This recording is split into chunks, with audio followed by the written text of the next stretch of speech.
Welcome to the channel, Ahilan here, and in this video today we're going to talk about margins versus volumes in the world of self-publishing.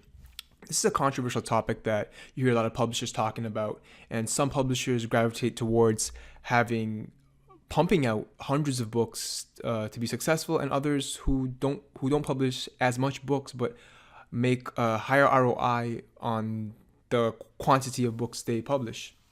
So this is for the nonfiction realm, because when I talk about self-publishing, I'm usually referring to nonfiction, because fiction is a different beast in and of itself. It's a different ball game. So without further ado, let's get into the video, and I want to give you my answers and insights to if it's volume or margins, if you need volume or margins to be successful in the world of self-publishing.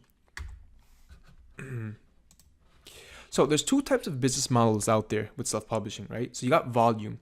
So high quality of books. The method is to publish hundreds of books, shotgun approach, and have a large portfolio of books. So anywhere between 200 to 300 books. These books, generally speaking, generate low royalty sales and have very low and are usually lower quality books. And the page length of these books are around 5,000 to 10,000 words in length. So these are like pamphlets. Now with margins, high quality books, you have high quality books, minimal books, but high return on investment. So you have a higher ROI on royalty sales. So my preferred business model is margins over volume. I'm a believer in margins as opposed to volume, because I believe in doing the least amount of work for the maximum amount of profit. I don't want to manage hundreds of books on my KDP account, and would much rather have a smaller portfolio of books making the bulk of my income. I believe business is a margins game and not a volumes game, and not a game of volume. You can make money through the volume route and pump out hundreds of books. It's just going to leave you with more work, maintenance, and headaches. So there's a saying, are you working on your business or are you working in your business? I'm a firm believer in working on your business as a business owner from the outside, meaning outsourcing 80 to 90% of the work. I personally outsource everything except keyword research, as I believe keyword research is the blueprint and vision of your book, and only you can dictate that. Because if you get the keyword research wrong, everything else in the publishing process will go wrong as well.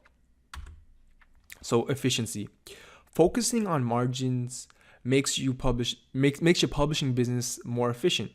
So you want to keep your costs low and net profit high.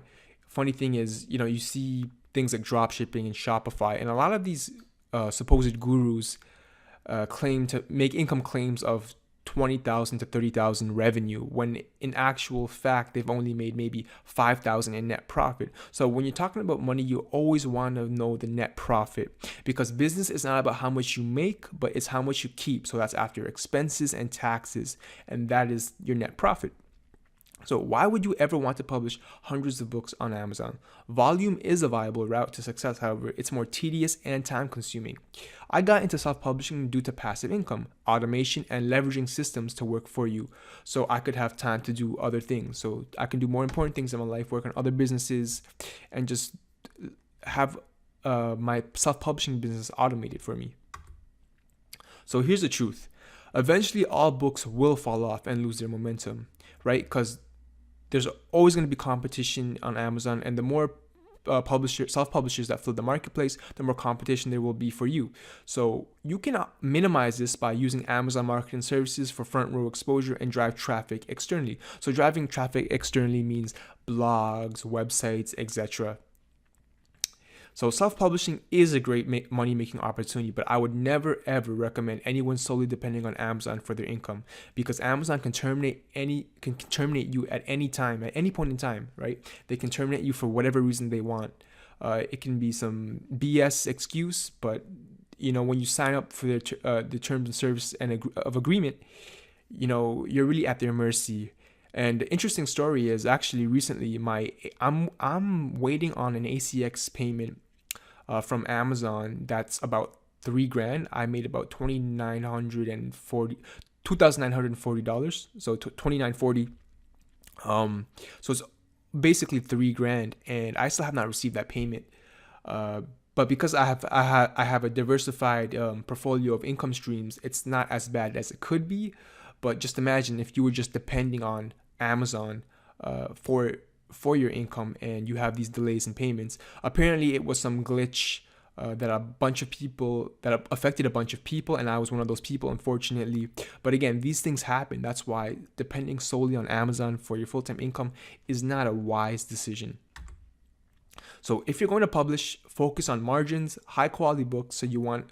So per book you should be averaging around $400 to $700 for a high quality content book. So you want to define your customer avatar, solve problems, dominate your niche, run AMS ads, rinse and repeat. It's a very simple formula. Self-publishing is not complicated at all. There are mechanics to self-publishing, deeper mechanics and things to learn, but generally speaking, it's a very easy and simple business once you learn the fundamentals. And I've gone over that in other videos, and we'll continue to go over the fundamentals in future videos as well.